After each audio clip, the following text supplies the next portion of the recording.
www.lesonunique.com.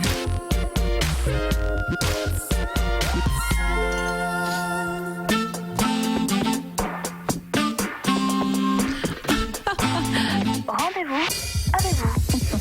Il est avec nous, il n'a pas pris de douche a priori. Oui, tout à fait. Il s'appelle Eric Brûlé. Salut Eric. Salut Cédric, salut Anaïs, salut Philippe. Et bonjour à toi, très cher auditeur de Son, qui a certainement remarqué que ma chronique avait été décalée à cause de mon affreux retard. Mais tout ceci reste entre nous, pas un mot à Pierre, le patron de la radio. Alors, ce mois-ci, je m'attaque aux films d'horreur. C'est parti, bande-annonce. Un groupe d'adolescents décide de partir en voyage pour fêter la fin de leurs études. Mais ce qui devait être des vacances de rêve va finalement se transformer en cauchemar. Tu la sens, cette odeur, Anaïs? Ça, c'est l'odeur du cliché. Et on commence tout de suite avec cette bande d'ados. Bon, ils sont 5. Il y a le macho beau gosse, la bimbo à gros seins, le pseudo-loser, l'ami de couleur, plus connu sous le nom de minorité visible, et la fille tout aussi sexy que la bimbo à gros seins, mais en beaucoup moins conne, ce qui d'ailleurs lui permettra de survivre à la fin du film, ou dans le pire des cas, de mourir en dernier. Un groupe donc typiquement calqué sur ce que les scientifiques appellent le modèle dit de Scooby-Doo. Alors, bien sûr, aucun de nos protagonistes est foutu de lire correctement une quête routière, mais par chance trouvera toujours sur son chemin une vieille station-service bien crade pour y aller demander un peu d'aide. L'occasion pour nous de jouer au fameux jeu du mais qu'est-ce qui se cache dans cette vieille station-service bien crade. Oui, je fais des jingles également. Alors, réponse A, un couple de gentils petits vieux qui vous offriront une bonne limonade. Réponse B, un garçon au sourire ultra bright qui vous indiquera que si l'impact sur votre pare-brise est inférieur à une pièce de 2 €, il pourra le réparer grâce à sa résine spéciale. Réponse C, Ben l'oncle Soul. Je suis un soul man, écoute ça, baby. Et oui, il était caché là depuis tout ce temps. On se demandait bien où il était. Non, je déconne, évidemment, on s'en branle. Réponse D, un dégénéré sadique consanguin qui vous dira « J'irai pas là-bas si j'étais vous. » Alors Anaïs, à ton avis?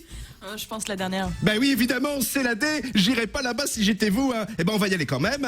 On va pas annuler les vacances sur les remarques d'un pecno non plus. Alors, au fait, où vont-ils en vacances?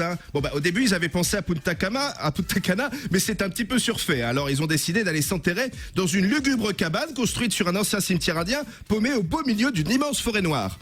Pas le gâteau, Anaïs, attention. Non, la grande étendue de terrain boisé de couleur sombre. À propos de sombre, j'espère que nos petits amis ont pris de quoi s'éclairer, car dans les films d'horreur, la nuit tombe vers 14h30. Et elle est longue. Très longue. Très très longue. Plusieurs jours en réalité.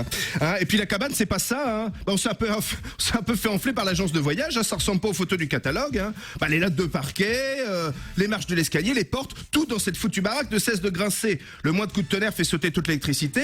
Il y a pas une seule lampe torche qui possède des piles qui marchent. Et pour corroler le tout, il y a pas un pet de réseau. Impossible de commander une pizza, d'appeler la police en cas d'urgence. Bon, allez, on va pas se laisser abattre. Façon de parler, évidemment. Et on passe à l'apéro. Oh zut, j'ai oublié la picole. On n'a qu'à regarder dans la cave s'il n'y a pas une ou deux bouteilles qui traînent. Bon, inutile de vous préciser que l'interrupteur de la cave ne fonctionne pas, comme tout le reste. Et que surtout, c'est le début des emmerdes. Parce que dans cette cave, entre une vieille paire de bottes Guicotten et un bidon de Frametto, se cache un foutu psychopathe dont la spécialité est le pâté de tête de vacancier. Schnack, schnack! Voilà notre minorité visible transformée en boudin antillais. Ce qui aura pour effet de légèrement plomber l'ambiance au sein du groupe. Et puis à partir de là, c'est le festival des mauvaises décisions. Ok, on reste tous ensemble et on fout le camp de cette baraque. Non, j'ai une meilleure idée. On se sépare tous et on se cache à l'étage. Ouais! Schnack, schnack, un carpaccio. Schnack, schnack, un tartare. Mais c'est qu'il est drôlement efficace, les caresseurs de touristes.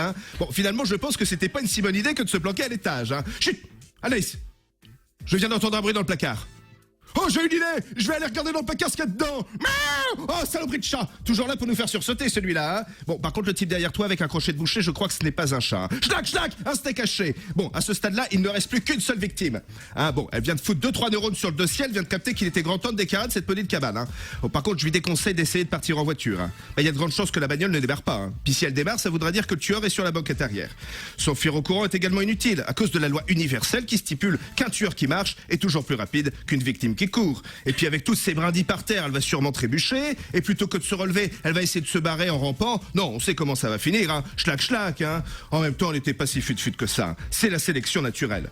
Bon, un dernier conseil pour les touristes un peu plus dégourdis qui arriveraient à neutraliser le tueur psychopathe. Il n'est jamais mort du premier coup. Hein. Alors veillez à le tuer 2, 3, 4, 5 fois et brûler le corps. Non, parce que sinon, on aura droit à l'ultime plan sur la main qui sort de terre ou le cadavre qui bouge. Et ça, c'est l'assurance d'avoir une suite à cet étron cinématographique. Et on ne veut surtout pas que ça arrive.